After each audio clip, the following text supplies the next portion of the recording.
Assalamualaikum warahmatullahi wabarakatuh. Perkenalkan, nama saya Nuni Cahaya dengan NIM PO 713211191026. Di sini saya akan menjelaskan mekanisme persalinan normal. Engagemen terjadi ketika diameter terbesar dari presentasi bagian janin atau kepala janin telah memasuki rongga panggul. Engagemen telah terjadi ketika bagian terendah janin telah memasuki stasiun 0 atau lebih rendah. Pada nulipara, engagemen sering terjadi sebelum awal persalinan. Namun, pada multipara dan beberapa nulipara, engagemen tidak terjadi sampai setelah persalinan dimulai, di mana yang pertama yaitu turunnya kepala. Nah, turunnya kepala itu terbagi menjadi dua, yaitu masuknya kepala dalam pintu atas panggul dan majunya kepala. Yang pertama yaitu masuknya kepala dalam pintu atas panggul. Masuknya kepala dalam pintu atas panggul pada primigravida sudah terjadi pada bulan terakhir kehamilan, tetapi pada multipara biasanya baru terjadi pada permulaan persalinan. Masuknya kepala ke dalam pintu atas panggul biasanya dengan sutura sagittalis melintang dan dengan fleksi yang ringan.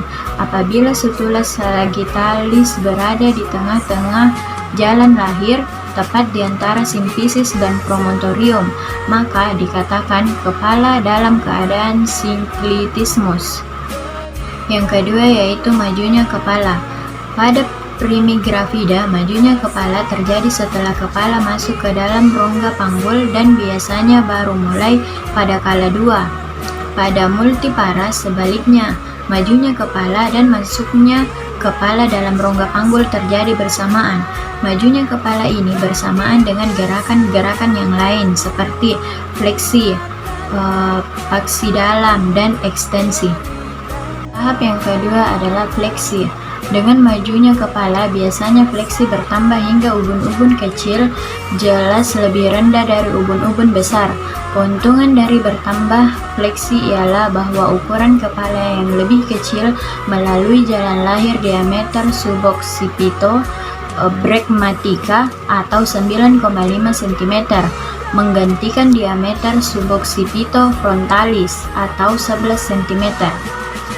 Fleksi ini disebabkan karena anak didorong maju dan sebaliknya mendapat tahanan dari pinggir pintu atas panggul, serviks, dinding panggul, atau dasar panggul. Akibat dari kekuatan ini adalah terjadinya fleksi karena momen yang menimbulkan fleksi lebih besar dari momen yang menimbulkan defleksi. Kemudian, tahap ketiga yaitu putaran paksi dalam. Yang dimaksud dengan putaran paksi dalam adalah pemutaran dari bagian depan sedemikian rupa sehingga bagian terendah dari bagian depan memutar ke depan ke bawah simfisis. Pada presentasi belakang, kepala bagian yang terendah ialah daerah ubun-ubun kecil dan bagian inilah yang akan memutar ke depan dan ke bawah simfisis. Putaran paksi dalam mutlak perlu untuk kelahiran kepala karena putaran paksi merupakan suatu usaha untuk menyesuaikan posisi kepala dengan bentuk jalan lahir, khususnya bentuk bidang tengah dan pintu bawah panggul. Putaran paksi dalam bersamaan dengan majunya kepala dan tidak terjadi sebelum kepala sampai hot 3. Kadang-kadang baru setelah kepala sampai di dasar pinggul. Adapun sebab-sebab terjadinya putaran paksi dalam yaitu yang pertama, pada letak fleksi. Bagian belakang kepala merupakan bagian terendah dari kepala. Yang kedua adalah bagian terendah dari kepala ini mencari tahanan yang paling sedikit terhadap sebelah depan atas di mana terdapat hiatus genitalis antara levator kanan dan kiri.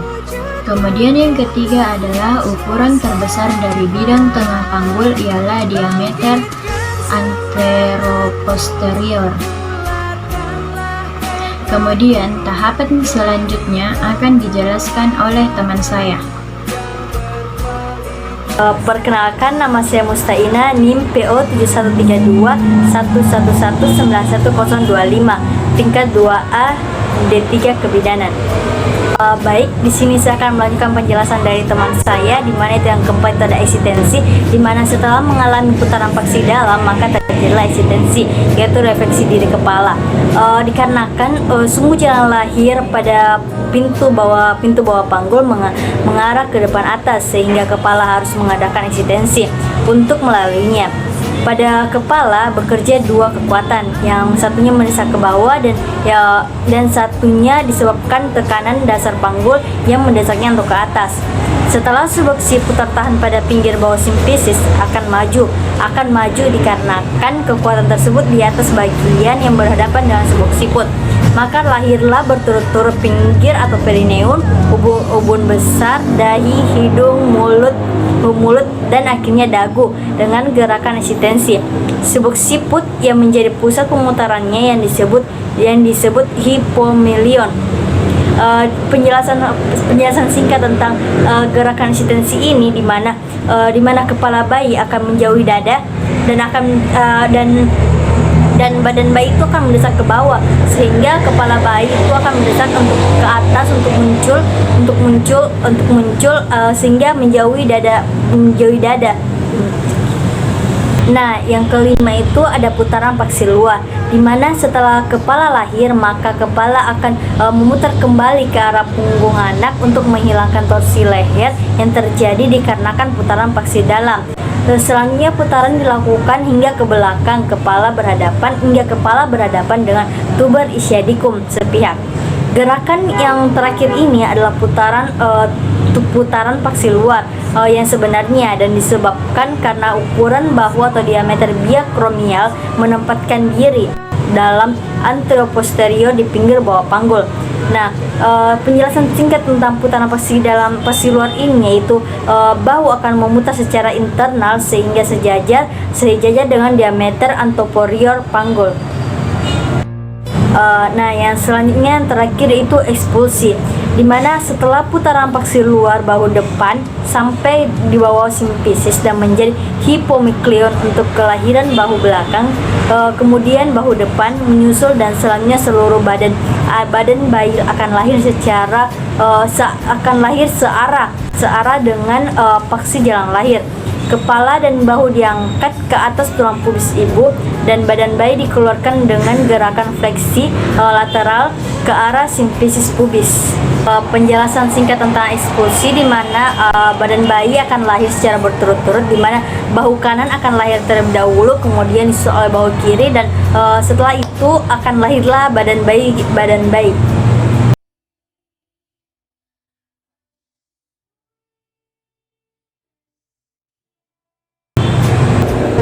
Nah, itulah tadi penjelasan tentang mekanisme persalinan normal. Semoga dapat bermanfaat.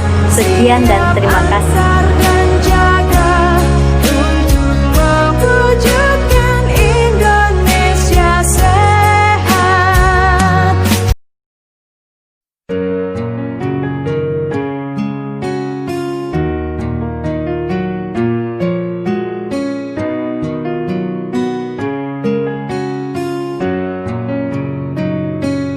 Di tempat